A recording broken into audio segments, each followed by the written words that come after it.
Hi everyone, let's continue the microeconomics and most important concept of microeconomics is Pareto optimality. So before starting general equilibrium and partial equilibrium, I would like to share with you Pareto optimality. So first of all, what do you understand by term Pareto optimality? That's important.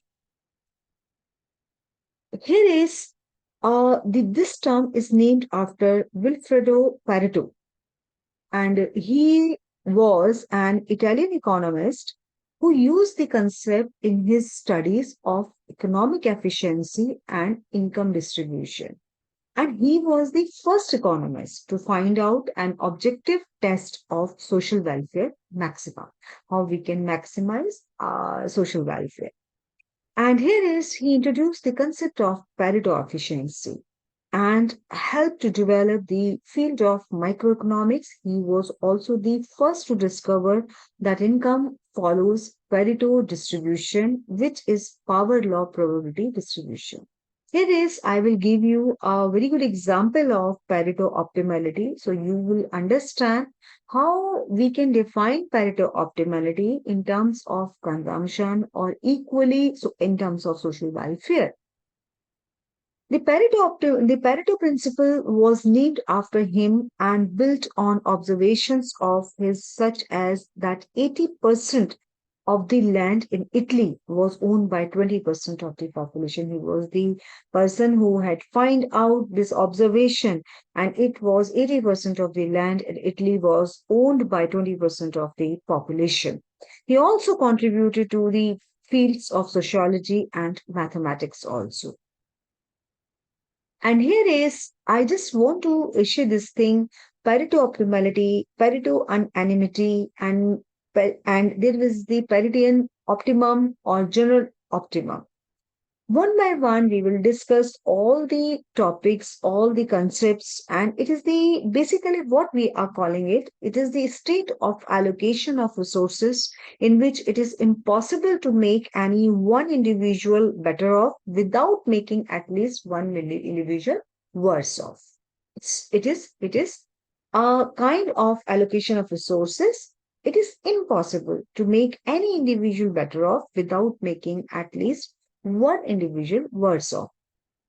So, this kind of criteria states that welfare is said to increase or decrease if at least one person is made better off or worse off with no change in the position of others. Means you can, a person, person he or she can be better off or worse off, but there should not be any effect on another person. Rules of distribution, any economic reorganization is said to increase social welfare if the welfare of some person is increased without decrease in the welfare of others. That is, we can call it, we can increase welfare of one person, but without losing another person's welfare.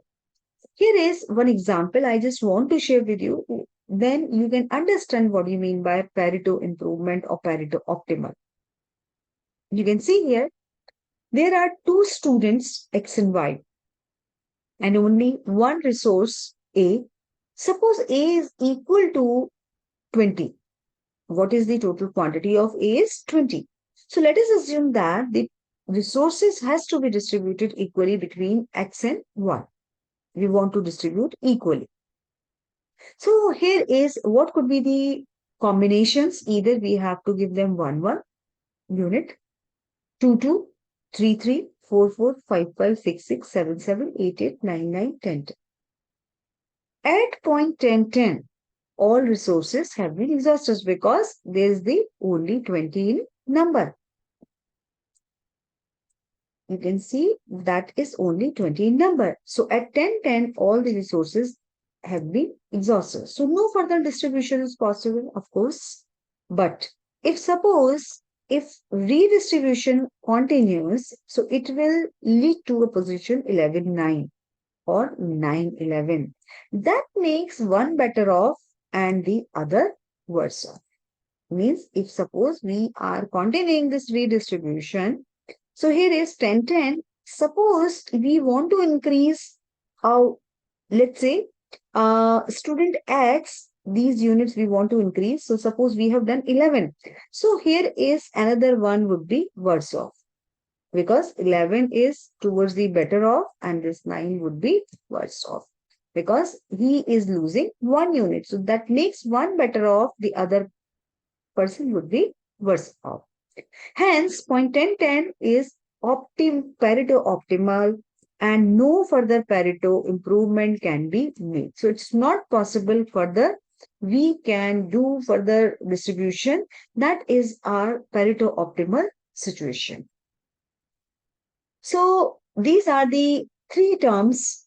I will discuss these three terms: Pareto efficiency, Pareto improvement, and Pareto optimum. An economic state where resources are allocated in the most efficient manner, Pareto efficiency is obtained when a distribution strategy exists where one party's situation cannot be improved without making another party's situation worse. So, this is Pareto efficiency does not imply equality or fairness. Then we come to the Pareto improvement.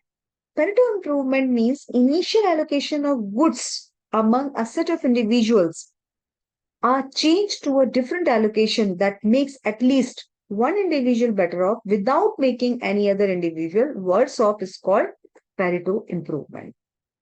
I hope you understand.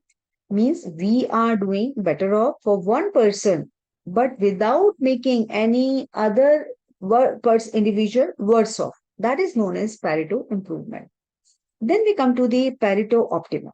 Pareto optimum is a position where it is impossible to make anyone better off without making someone worse off by any reallocation of the resources or inputs and outputs. This example, same examples I had given in this example, what would be your Pareto optimal situation? So I hope this video would be helpful to you to understand what you mean by Pareto optimum or Pareto optimality and Pareto efficiency, etc. Thank you. Stay tuned and keep watching.